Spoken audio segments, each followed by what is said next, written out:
Alors on a une densité normale de 7,5. 7,5, donc après on transfère les canards, on transfère dans le bâtiment froid de 1200 m² pour se retrouver à un peu moins de 4 m². On partage le lot en deux en fait. Donc on a une partie des animaux qui partent dans le bâtiment qui fait 23 mètres sur 54. Et donc là c'est un bâtiment avec des tôles ajourées, des tôles perforées on appelle ça. Et on est assez content du résultat parce qu'apparemment il y a pas mal d'air qui passe dans ce bâtiment. Et la litière tient mieux que dans ces bâtiments bas, ces bâtiments endugués là, qui sont très bien pour démarrer, mais après pour confiner, qui sont moins bien que les bâtiments hauts. Et donc on s'est équipé avec une Megaplus de chez Dussault là.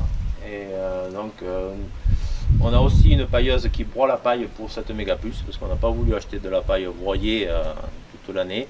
Donc on a une Euromark qui sert aussi pour le primo-paillage des canetons et qui broie la paille. Et ensuite on charge au monoscopique cette pailleuse et on paille les canetons. Surtout quand ils sont petits, on apprécie la Dussault parce qu'on n'a pas besoin de rentrer avec la pailleuse dans les bâtiments. Les canetons comme là qui ont un mois, on paille 2 fois par jour. Plus des granulés de paille sous les pipettes. Après quand ils sont gros, c'est vrai que la Dussault, on met quand même pas mal de temps. Donc quand ils sont gros, quand ils peuvent sortir, l'idéal c'est de pouvoir pailler avec une pailleuse qui ne broie pas la paille, parce qu'il nous semble que c'est mieux pour le canard.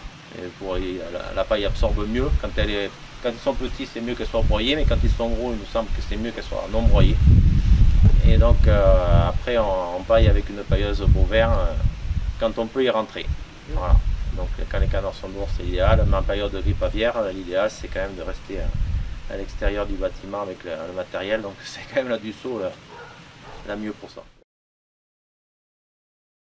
Le plus gros avantage c'est que c'est pour la biosécurité en fait, c'est que le matériel, le tracteur et la pailleuse restent à l'extérieur. À l'intérieur, il n'y a que la personne qui paille qui rentre. Et le tuyau donc, avec lequel on paille, lui reste à l'intérieur aussi, rien n'est déplacé. Donc ça permet de ne pas amener les microbes extérieurs à l'intérieur du bâtiment. On paille à peu près en 45 minutes, mais avant ça, quand même, on a broyé la paille, et on l'a chargée, et voilà. Donc il faut compter quand même à peu près 1h15, bon, c'est correct.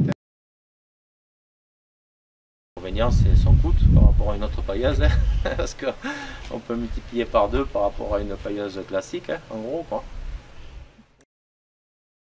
J'aurais la même parce que j'ai pas eu trop le choix, il n'y avait que cette pailleuse là sur le marché.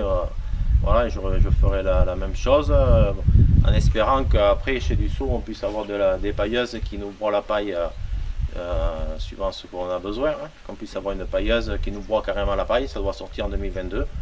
Voilà, qu'on puisse avoir de la paille fine ou de la paille plus grossière et que la même pailleuse fasse tout, qu'on ne soit pas obligé d'acheter une pailleuse qui broie et immobiliser 2 tracteurs toute l'année.